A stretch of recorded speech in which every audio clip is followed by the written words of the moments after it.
परभणीमधील सोमनाथ सूर्यवंशींचा मृत्यू मारहाणीमध्ये झाल्याचा ठपका न्यायदंडाधिकाऱ्यांच्या अहवालामध्ये ठेवण्यात आलेला आहे। परभणीच्या नवामोंढा पोलीस ठाण्यामध्ये सूर्यवंशींना मारहाण करण्यात आल्याचा ठपका ठेवण्यात आलाय। गोपनीय अहवाल राज्य मानवाधिकार आयोगासमोर सादर करण्यात आलेला आहे। न्यायदंडाधिकाऱ्यांच्या अहवालात काय? सोमनाथ सूर्यवंशींचा मृत्यू मारहाणीत झाल्याचं न्यायदंडाधिकाऱ्यांच्या अहवालात म्हटलंय। परभणीमधील सोमनाथ सूर्यवंशी यांच्या मृत्यूला पोलीसच जबाबदार, अहवालात नमूद। सोमनाथ सूर्यवंशी यांना परभणीमधील नवामोंढा पोलीस ठाण्यात मारहाण करण्यात आली। अहवालातून धक्कादायक बाब समोर। गोपनीय अहवाल राज्य मानवाधिकार आयोगासमोर सादर। आयोगाने देखील गंभीर दखल घेत संबंधित सर्व पोलिसांना नोटीस बजावून उत्तर मागवलंय।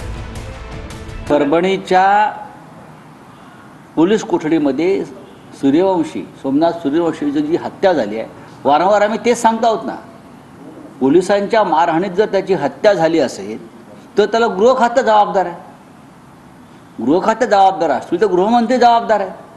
आणि गृहमंत्री आमचे वारंवार हे असं घडलंच नाही हे सांगतायत, पण ते खोटं बोलतायत आणि पोलिसांनी त्यांना खोटी माहिती दिलेली आहे।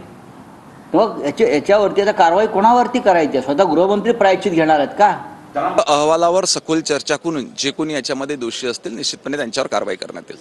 थेट पोलिसांवरतीच ठपका जो आहे तो त्या अहवालात आहे। कारण पहिले सर्वप्रथम सखोल चौकशी करण्यात येईल आणि चौकशीनंतरच अंतिम निष्कर्षापर्यंत शासन पोहोचेल। पोलीस स्टेशनला मारहाण करण्यात आली आणि हा मुद्दा मी सरकारच्या पुढे त्या ठिकाणी मांडला होता।